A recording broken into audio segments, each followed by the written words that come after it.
What was your first meeting with him? Well, I'm just out of therapy 30 odd years later or whatever it is. Actually, my first meeting with him was 1996. I was working for Scotland on Sunday, my first sports job. And this was the era when the class of 92 had come into the first team, and my editor wanted me to do my own version of this Fergie's Fledglings. I sort of wrote this long, kind of very sugary facts about, hi, I'm Jonathan, I'm an Aberdeen fan, blah, blah, blah, laid it on thick. And I sent this fax, didn't hear anything, went down, spent a couple of fruitless days in Manchester. But I heard that Manchester United reserves were playing at Bury that night. And I knew that Fergie was likely to be there because there was some big young players playing. I think Scholes was playing that night, or Nicky Butt or whatever. So I went to Gig Lane, and sure enough, there was Fergie sitting in the main stand beside Ray Wilkins. Walked up to them, made the grave mistake of interrupting their conversation and sort of said, "Oh, sir, hello, Alex, I'm Jonathan, blah, blah, blah." And I just got the hairdryer of all hairdryers in front of the whole main stand. Who do you think you are? This is the way to do things. Da, da, da. And I sort of went, "Oh, I sent you a fax." "I got your fax," all that stuff.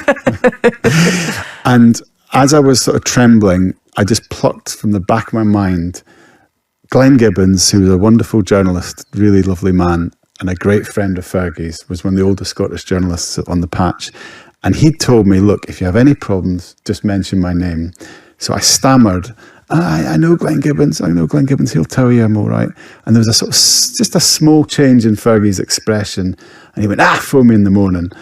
And then I was dismissed. I got the number for the training ground. And I knew Fergie was a very early starter. So at 7 a.m, I phoned his secretary, Lynn, and said, Alex Ferguson said to phone him. Yes, he's expecting your call. And of course he was already in work. So I got put straight through, and I thought, here we go then. This is a bit easier than I thought. He picked up the phone, and I said, "Oh, hello, Alex, it's Jonathan Northcroft here. You asked me to phone you." And I got round 2 of the hairdryer. In fact, it was worse. You've had time to sleep on it. That's not the way to do things. Who do you think you are? And then he paused and he said, "Anyway, Glenn Gibbons says you're all right. What do you want to know?" And he then gave me 10 minutes of absolute gold about the class of 92. And you have these kind of moments, especially in the big clubs. It's really hard to turn things around. And especially when you don't have a lot of time to train the basics to cope with the difficult moments. So we have to acknowledge our position, the way you see the league. Everybody can win everybody. So we have to win games and to focus on surviving. Is it embarrassing as Manchester United manager that you're talking about relegation? Yeah, it's also my fault in this moment, because I think the team now is not improved. I think is a little bit lost in this moment. So it's a little bit embarrassing to be a Manchester United coach and to lose a lot of games. So, but we have to cope with that difficult moments in the life of everybody. So. Invented the hairdryer. But when he was a young man in his 30s, we had a thing called a blast furnace.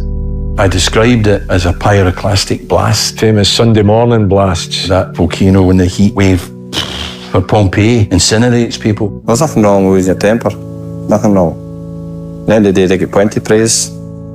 If you get the blast furnace, make sure you get it at half time, because the referee's going to come up and save your life. I missed a chance, and he comes in at the end and his face was there. That's the worst effing miss I've ever seen in my effing life. The heat melted my face. Okay, you can have arguments and sometimes you'll criticise him, but most of the times you really want to praise him. If he pats you on the rump, you're safe. Believe me, it's like getting knighted. It delights you that you can be able to, after a game, and say, "Magnificent, son." He's not going to tell you you're brilliant. He just pats you on the rump, I'm safe. I'm safe.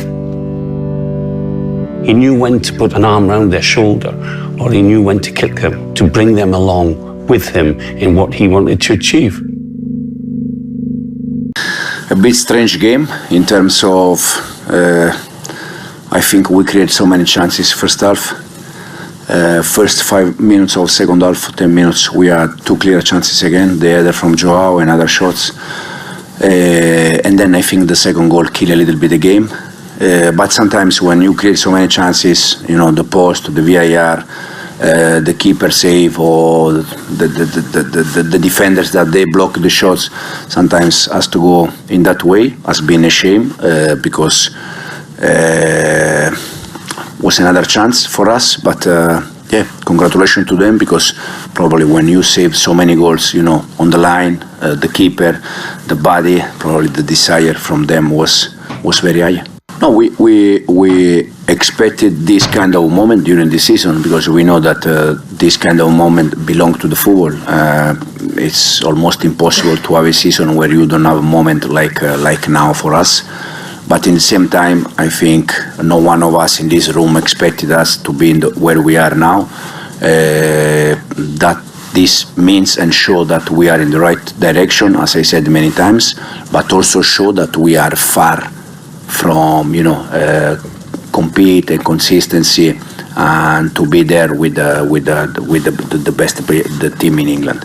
So again, I think we have to be satisfied where we are, but in the same time we have to know that we need to do many things better.